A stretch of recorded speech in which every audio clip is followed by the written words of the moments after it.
going to show you how to do a capacity test with this XTAR Dragon. It's the VP4L Plus model.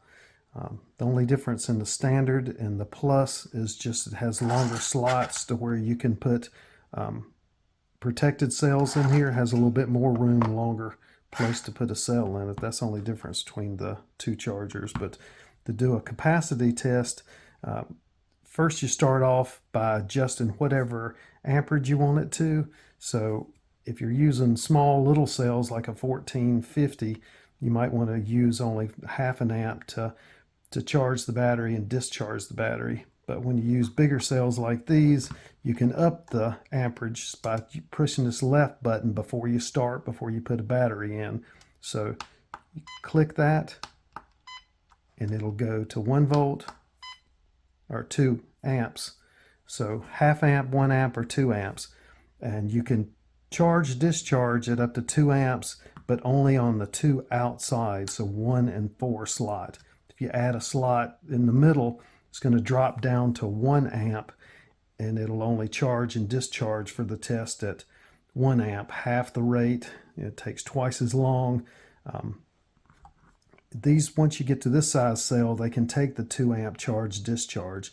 If you want to be a little safer with the battery, prolong the life, some people feel that 2 amp may be a little much and want to only charge discharge at 1 amp to add possibly a little bit of life to the length of the battery. But these cheap cells, not worried about them much. So 2 amps is just fine with these. So you set that up before you start, then you add these to the charger after you've made that setting.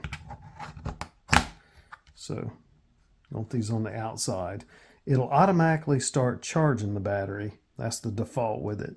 But if you want to do a capacity test, you hold the right side.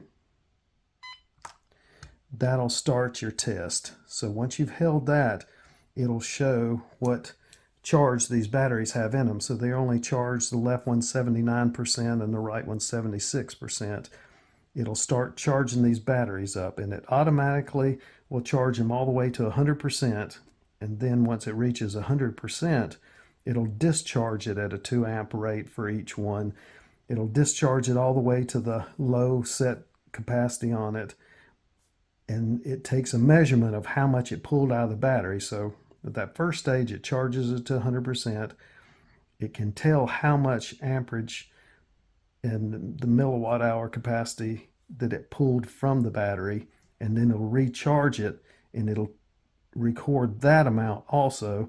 So usually you get 2 different ratings. There's the discharged amount of amperage measured by watt hours, and how much is charged back into it.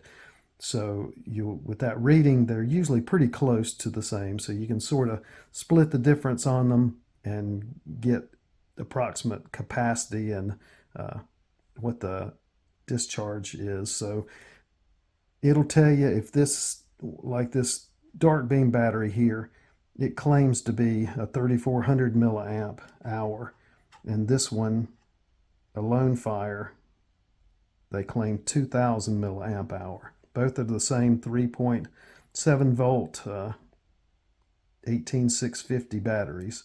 So I'm going to let these run through, and it takes quite a while. It can take 5 hours even, sometimes depending on how much capacity the cell has.